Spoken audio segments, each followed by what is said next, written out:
In the world of design and creativity, it's important to stay connected and up to date with all the dope things around. So I wanted to showcase 16 awesome sites that you'll find plenty of use for. Just before we start, by the way, don't forget to check out the first link in the description down below to check out my everything pack, 26 custom-made products made just for you guys as designers and artists. The cool part is, of course, we have an awesome Discord community you guys can also just check out, vibe with, learn from, and just like get some critiques, all that good stuff. But it is just a single purchase, and for the rest of your entire life, you will get any product that I release free, no matter what the price is, emailed directly to you guys. Join the other 7,100 and something plus people, and I hope you enjoy it. Starting off with my favorite sites for free and commercially free fonts. If you've ever wondered how to source a bunch of these fonts that I post on Twitter like every week, it starts with sites like Use and Modify. It's an easy navigated scroll to view font site that shares all looks for each variation without even having to click into the font or anything like that. If you're not a fan of white on black, you can flip it to daytime for the record on the top right little circle icon. It's my personal favorite when sourcing display fonts, but then there's also Free Faces, which in my opinion shows a bit of variety of faces with like an uppercase and lowercase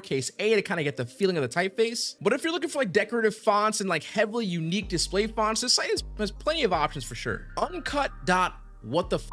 Another dope navigation menu when surfing through sans serif, serif, mono typefaces, and display fonts. This site does offer a unique viewing experience with its numbers and full sentence showcase. I've scrolled on this site probably longer than I'd like to admit, just saying. Next though is Valentine. It's still my favorite site to visit when exploring like apparel fonts that often steer further away from like the normal display typefaces. It doesn't update too regularly, but when it does, it actually offers some genuine typefaces that you won't really see pretty much ever again. And it's also always open source fonts, which is amazing. Then last up isn't really a site, but it's a collection. Now it's actually through the site Foundry that I just shared, Valentine, but it's a list of places that they personally source fonts and creatives to showcase. Now, depending on your design theory, you might fall in love with a handful of these picks, and honestly, not too many people are aware of this list, so go crazy. Our next category though is assets and resource sites. Starting strong with the only place you should be looking for dope photos to use, not a sponsor, it's Unsplash. I feel like every designer goes through that phase of finding Unsplash and they never turn back. If you often design posters with like storytelling and photo manipulation with like stadiums, buildings, specific locations, etc., it's honestly a game changer. Following the untrend, we also have Unblast next. I need to showcase my work often in decks, and this site in my opinion offers some of my favorite mockups. Shout out Mockup World though, I still love those guys too. However though, since the sites also link out to other creators' websites to access the download, sometimes you end up finding really cool places to gather more resources along the way. Now, you obviously can't talk resources without Texture Labs. Although truthfully, I'm not here often because, you know, I got my own stuff, everything pack. But for your texture heavy designers, and most times the ones that just like here to have some fun while they learn, Texture Labs is such a fun place to just gather quality material textures for your next project. Then of course, there's also Resource Boy, a spot for textures, text effects, mockups, templates, all free. Just a good place to know about in the world of free asset searching. And again, this site actually also links out to collaborative projects, so you'll probably find even more cooler spots when exploring. Now, for my personal favorite category of sites to visit, and I visit my share pretty often, it's the inspiration category. Starting hot with Eye Candy. This site blew up last year with its curated list of motion videography examples and names to draw inspiration and make the best possible mood board on the style of shoot that you would want. Now, you might not care too much of this site outside of like being a simple photographer, videographer, or like a creative director, but if you are, or inspired to be, yes, you should visit this place. Next is Logos. It's pretty much the only place I know of where you can actually search curated dope logo letters in specific A through Z. So if you're designing logos and you need some kind of like specific tag inspiration, this site is so OP. It trumps a place like Dribbble for me by like tenfold. Like it literally is better than at least Googling S in Google. If you're like that guy, this site is definitely it.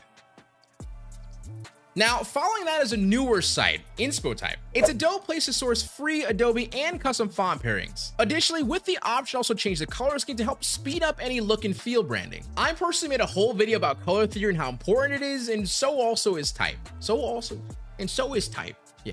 Sometimes for a lot of artists, the font pairing is where people get stuck, and hopefully this site helps mitigate that. Now, my last two sites focus a lot on color, Real-Time Color and Pigment. Pigment is a doom scroll of dope color schemes that get showcased in a clean and minimal way, given the options to also even adjust saturation and brightness for those designs that kind of need that certain feeling. And then there's Real-Time Color. This site has a unique color generating experience where of course you can randomize it with like all the colors and just kind of click endlessly until you find something you like, but it also allows you to go a little bit further and customize your color theory in specific with like text, background, primary, secondary, and accent color sliders. But for Photoshop in specific, this kind of helps you see your color scheme like a whole picture sort of way. And then of course, I had to save the best for last, sesohq.com/inspiration for curated mood boards, just like that I've been sourcing for the last 107 weeks. I've sort of stopped going to Pinterest every time I'm looking for designs. I actually go to my own site. Is that weird? No, because I sourced it, curated it. So hopefully you guys can enjoy it too, and maybe like stay away from Pinterest for a little bit until you like need it. You can use me,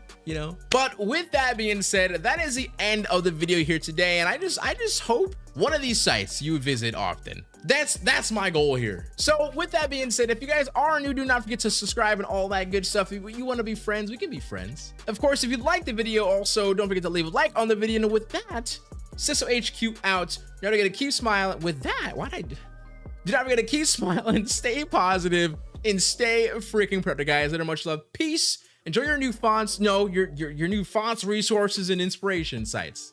Later.